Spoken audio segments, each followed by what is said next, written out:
Hi, my name is Mala. I'm a yoga teacher. Specifically, I'm an Iyengar yoga teacher. So, I'll just explain a little bit. So, basically, it's all Hatha yoga, and Iyengar yoga, Ashtanga yoga, are just different senior teachers in the early 20th century who develops different aspects of the Hatha yoga practice. So Mr. Iyengar, he was a sick child, so he was sent to do yoga, to get him better. So he basically developed the therapeutic aspects of yoga.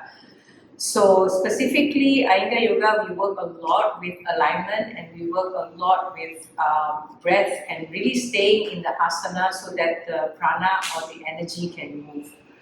So because the audience, that's watching the video might be a big audience, some of you might not have done yoga before. So I will take you through some very basic asanas. And really, as a start, it doesn't have to be very complicated practice. It can be very simple practice. The thing is to know how to practice. Yeah, so in terms of yoga and mental health, I'm a long-term practitioner. I would say there's nothing better than yoga practice for your mental health. It helps with so many things. It helps with your stress level. It keeps the anxieties, any tensions you have emotionally at bay.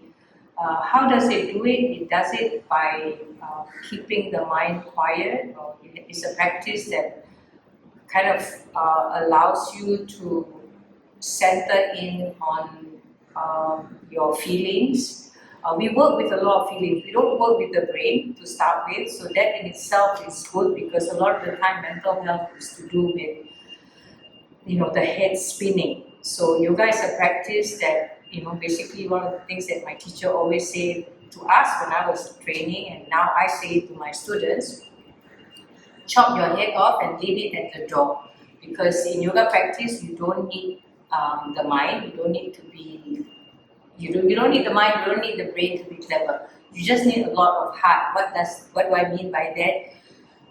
You need a presence. You need to be there. Therefore, the heart has to be willing. The heart has to be committed, and you have to be fully present. And you need to work with your feelings. Yeah. Then you might ask, oh, feelings about what? Because if you are having some mental health issues, feeling can be very scary. So that's why the yoga practice, I think, is really great, because we work with the physical movement or the physical posture or the asana to work with the feelings. I'll show you, it's a practice, so I don't need to talk about it, okay? So we're going to start with just a sitting that we do before we start. Any practice session, we'll start with this asana called Vajrasana, which incidentally is also how the warriors, like the samurais, sit before they go into battle. They sit in Vajrasana to get the mind really quiet, to get the awareness fully centered before they go to battle. So Vajrasana. The other thing about Iyengar yoga is that we use a lot of props. Why? Because sometimes the body can't get into a certain asana. So the props help us. I'll show you the different props. For now, in Vajrasana, I'll just work with blankets. And you can work with as many blankets as you need. So, feet facing down, knees hip width apart.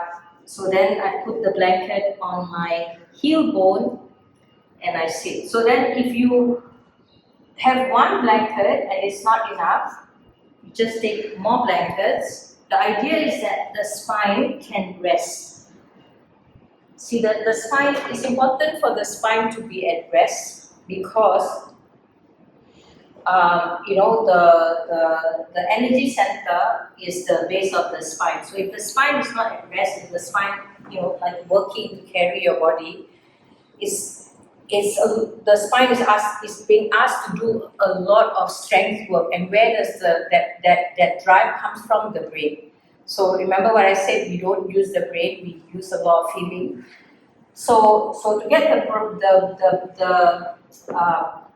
the the spine to soften, we work with the legs a lot. So in Vajrasan, you work the feet, you work your shin bones, then you put your blanket. One blanket not enough, put another blanket. You can be high. The idea is that your legs, your shin bones are working so that the spine can just sit. And you can just sit in Vajrasan and close your eyes and then keep working with your instep, your shin bones and your sitting bones so the spine can release. And where does the feeling work comes in? The feeling work comes in from the energy or the focus in terms of feeling, not in terms of the mind, that you need to put on your instep and on your shin bones. Yeah, so you keep pressing your instep, keep pressing your shin bones so that the legs are active, the sitting bone is active, so the spine can drop, and you let the brain release to the back skull. You close your eyes and you stay there and find your, what I always say, whole system breath. By that I mean just mindfully breathing. See, this is the other thing about the breath. Most of the time in life, we take very short breath. We don't notice it, but the breath is normally quite short. How we notice it is when we do a practice. When you do a yoga practice, any meditative practice, you will notice that our mindful breath is actually a longer breath. Yeah, and that's the kind of breath that the body needs and the mind needs. But in life, because 10 million things is going on at once, the breath becomes short. Okay? So that's why practice like the yoga practice or any meditative practice is important. On the basic level, you get a lot more breath happening, you get a lot more oxygen circulating in the blood. Okay? So you come to your mindful breath in your Vajrasana. So the focus, the feeling focused work comes from your awareness wanting to go very, very finely into the instep, the top of the feet. So you're trying to get the brain to be quiet, so your awareness becomes fully focused or concentrated on the work that needs to be done on the instep and on the shin bones. So we're trying to get maximum feeling. So I was talking about the work of the feeling, right? So this is in Vajrasan. The feeling is you're trying to get maximum feeling in your instep, in your shin bones, so that then you become fully aware in terms of you have a lot of feelings happening there, and you are centered on those feelings.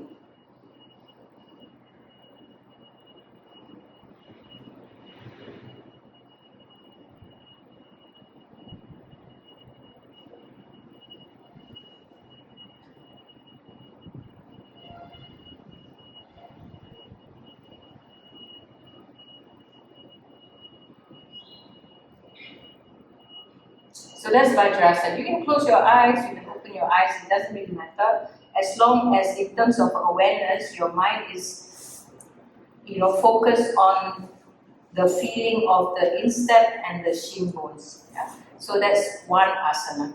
I'm going to go to the next asana.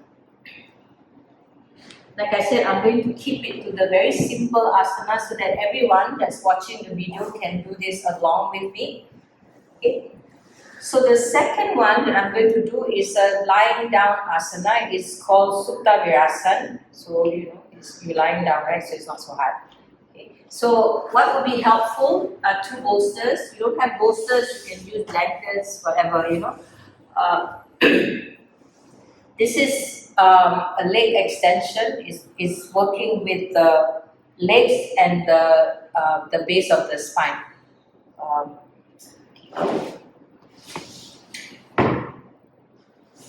Just before we go into the Supta Virasana, I just mentioned the base of the spine, and I need to show you how to get that work going. It's one of the things that my students find the hardest to learn. Okay, so in yoga, we believe that the feet is a source of power, source of strength.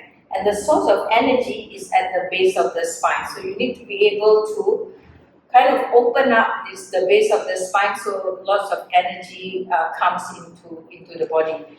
So one way to try and do this, to try and understand this, you can use a book, yeah. But we know in yoga class we use a block, right? So you stand feet hip width apart. In yoga, we always stand with the outer edges of the feet parallel to each other. Okay. So then you take the block, put the block into your groin, and you grip the block. Okay. So feet actively pressing, full extension through the legs all the way to the top of the block. Now, where is this grip at the base of the spine? The grip doesn't come from the front part of your groin. The time I need to show you my butt. Okay. So the grip comes, see the back head of the brick, need to grip the back head of the brick. So you have to work the feet, you have to work the legs, and then you grip the back head of the brick. That's what we mean by the work at the base of the spine. That grip, that back head of the brick grip will open up this part of your body where we believe that's where the energy center is in the body. Okay. So every time I talk about the grip at the base of the spine, I'm referring to this work. It takes practice because it takes practice to coordinate the breath with the work. Because in the beginning, I always notice that students will do the work, press the feet, extend the legs, have the grip, but then they're not breathing, they're holding their breath. One word of caution about yoga, you never can learn or, it's very, very, unless your karma is really, really good, you will fall in love with this work immediately. I always tell my students, it takes at least 3 months for you to be able to feel at ease somewhat in the work, because what's difficult about, not difficult, what's the challenge about doing Iyengar yoga in particular is the coordination between the breath and the physical work. Okay, we focus a lot on alignment, and people focus on the alignment and then forget to breathe, or they breathe and there's no alignment in the work. Okay? So yoga is not one of those things that will come immediately. That's for sure. Anytime. Okay? So Supta Padangusthasana. Okay? So we use a lot of props in Iyengar yoga. So as you can see, I use a blanket already. Then I took the block. Then now I have 2 bolsters. Now I'm using the wall. So you're going to lie down with the feet pressing against the wall. Like, when I stand just now in Tadasana, that's called Tadasana, the mountain pose, when I was using the block. So now I'm doing the same asana but lying down. So now I'm using the wall as my floor. So I'm actively pressing against the wall. My feet have something to work with. Extend the leg, and then I have the grip at the base of the spine. So then I take a belt, I press the left foot, left leg, I keep the grip at the base of my spine, and then I take the belt to the balls of my right foot, hold the belt with my right hand, my left hand past my left shoulder. I keep pressing the left leg against the wall so the leg is working. I keep the grip, that block grip that I was talking about, that I was demonstrating. So I keep that, and then I extend the leg to the right side. So anyone can do this, right? As a start, it's easy enough. Pressing your left foot against the wall, keep the grip at the base of the spine. Off that support of your left side, you extend the right. Then you do this with the breath. You have to keep the breath going. Your whole system inhalation, your whole system exhalation. You have to stay a while. In yoga, especially Iyengar yoga, we keep the students, or we keep in our practice, we stay because we want to get the breath going through the system. The asana creates the opening. So this is in Supta Padangushanasana 2. We open up the legs, we are training the legs, and then we open up the base of the spine. We have to let the blood and the oxygen go through that asana. So then coming up, when we come up, the feeling work that I was talking about, you are fully present, fully aware of everything that you're doing. So in coming up, we don't bend the leg. In coming up, whatever extension that we have, we keep it. So that's Supta Padangushanasana 2. If you're not menstruating, you can go to Supta Padangushanasana 3. We don't do 3 when you're menstruating. So for 3, you just change hands, take the right leg to the left. You have to keep the left leg anchored. You have to keep that grip at the base of the spine. So this is like a twist. That's why when you're menstruating, you shouldn't be doing Supta Padangushanasana 3 because there is like a twist in the uterus. But if you're not menstruating, it's excellent for creating more opening at the base of the spine. So then we change leg to the left.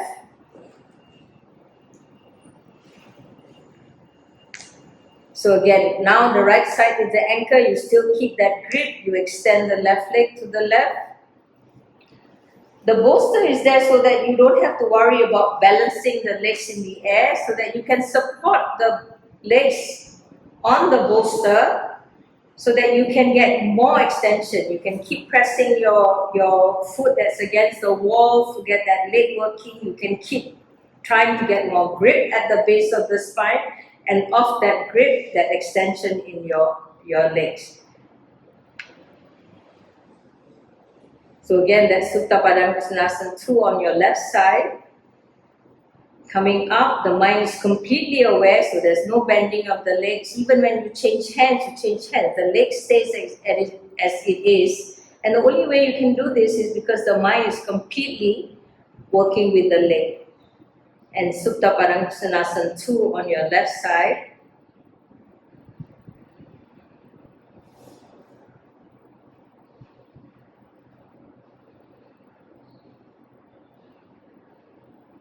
So every time you are in an asana, like I'm now in Supta Padangushanasana 3, you have to stay for at least a few count of what I said before, whole system breath, that full mindful breath, so that oxygenated blood goes through the opening that the asana creates. So release. So that's Supta Padangushanasana 2 and Supta Padangushanasana 3.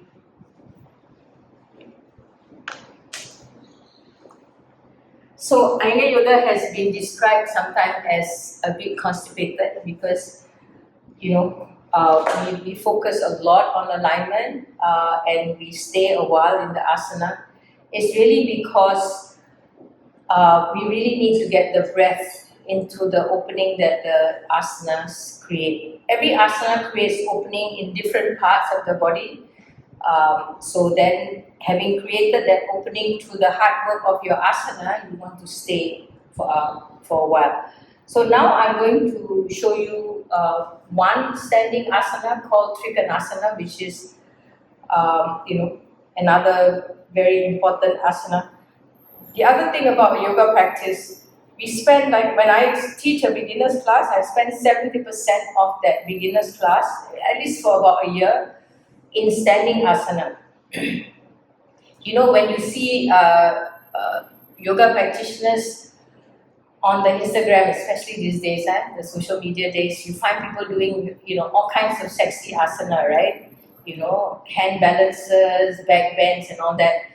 Really, is unless you have a practice and you have a long practice, it's actually, for us, very dangerous to go into those asana if you haven't done your dues in terms of your standing asana. Standing asana prepares you for all that. You can do all that without any potential of injury. So that's why we focus, at least 70 to 80% of beginners class in standing asana. I'm going to go into Trikonasana, which is the triangle pose. So this is the second of the standing asana. The first was the Tadasana that I showed you, the mountain pose. That's one standing asana, and the second one is Trikonasana. So you see this quite a lot, yeah. So the legs are. You can have your hands on your hip first. I'll do two versions. I use the freestanding version, which is what you see a lot, because for some reason people feel like using props and like the wall and the ropes are not sexy, but actually the props are really, really important because it really gets you into the shape of the asana that you need to get into. So that means you need to get into the asana properly so that the energy can move. Okay, see this Trikonasana without any props, right? So I'm standing, this is Utthita Hasta Padasana, then I turn my left foot in, turn my right foot out into Eka Hasta Padasana. So standing asana, the characteristic is that the legs has to work. That's why it's called standing asana. And that's why it's the foundation of all the other asanas, because the legs and the base of the spine is being trained to know what to do to protect the spine. See, in back bend, you see that shape, right? So the spine is doing all kinds of things. In balances also, you scrunch the body into particular contortions. To be able to do that, your legs has to be strong. You need to have this grip at the base of the spine to stabilize the spine. And also, of course, the arms has to be, the bones of the arms has to be strong as well. So turn your left foot in, right foot out. You have the grip at the base of the spine. You extend your arms. So then full extension onto your right side. Fully extend, feet, legs, the grip, maintaining as it is. Nothing changed. So I'm here. If you notice, everything stays and I move to the right. Then I take my thumb and index finger to my shin. I come back, so the arms are up. Now, where is my awareness and energy focus is in the feet. So I keep pressing my feet. I keep trying to get more grip at the base of the spine. Then, after that, then I look at the arms. I press the base of my right index finger for my right arm. I extend my left arm from the extension of the right. So where is the mind training? In every process, there is a steps. There are various processes that you have to go through, steps if you like, to put it simply. And the mind has to be where it needs to be. Okay? So I'll come back to the Trikonasana. Okay? So I'm turning my foot in, the mind has to be in that foot turning. The foot turn, the foot is pressing. So your awareness has to be, you're trying to create a lot of feelings. You don't need brain, right? I said before. So you have to have a lot of feeling in your feet. You're trying to get maximum feeling in the feet, maximum feeling in the legs, maximum feeling at the base of the spine. Okay? Then you don't lose any of this. How to not lose is the awareness. Your awareness has to be, you can't be, thinking about what's for lunch, Or what was the thing that she said to me yesterday? Okay, no way you can do, yoga work as it needs to be done with the mind being somewhere else.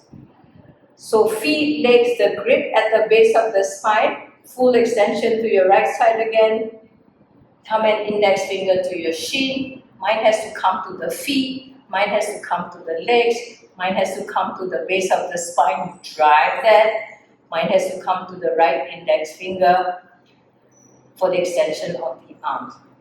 To come up, the mind also has to work. Okay? The awareness has to be in the feet, so the feet presses. You don't come up with your spine, you come up with the feet. So then, right foot in, left foot out, the other side.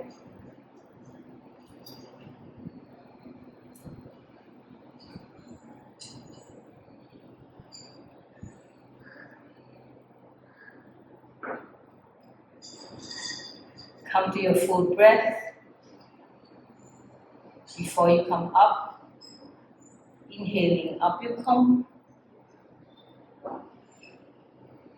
left foot in, bring your feet closer together, you come back into your Tadasana. So then you are at ease. So, in terms of centering, in terms of really trying to get, your mind to be fully present where you are, we use the body, the feeling that you need to have in the work that you are doing, that full awareness in the asana to get the mind to come to be exactly where you are. So to do your Tadasana, again the mountain pose well, your mind has to be on the feet, the legs, the grip, then the arms. And you're trying to get a lot of feelings there. To get a lot of feelings, the mind cannot be anywhere else. If my mind is somewhere else, I can't get maximum feeling in my feet, my legs, the base of the spine. In this way, yoga practices makes you come fully centered to where you are now, fully present in exactly what you're doing now. And the focus is on the feeling, it's not in the brain. So one of the things I always also tell my student is, when you come to class, it's a different thing, right? Because you have to process what the teacher is saying. So, you need a practice. For any of this meditative practice, you can come to class, learn, but you also need to apply it in your own quiet space to get that full practice of being fully aware, fully present. One other thing I want to say is about why meditative practice like yoga is good for mental health is to do with the nervous system. All these practices actually quietens down the nervous system. Some, there are many poses, right? There are many asanas. So some group of asanas are better,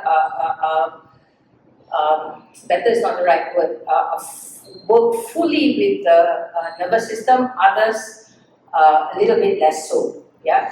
For example, the inversion, your headstand, your shoulder stand, your forward bends are all, practices that fully work with the nervous system. Standing asana less so because you have to use a lot more physical strength. So, but it still works with the nervous system in the sense that you have to come to a quiet space where everything, the energy is kind of up, but there's no kind of external force. It's an internal energy, internal focused energy that's being worked, and because of that, there is the effect on the nervous system. So we've gone through about 5 asanas, believe it or not. Okay. The Vajrasana, the sitting down, the leg extension, 2 types of leg extensions, Supta Padangushanasana, 2 Supta Padangushanasana, 3 Tadasana, and your Trikonasana. So I think that's a start. Thank you very much.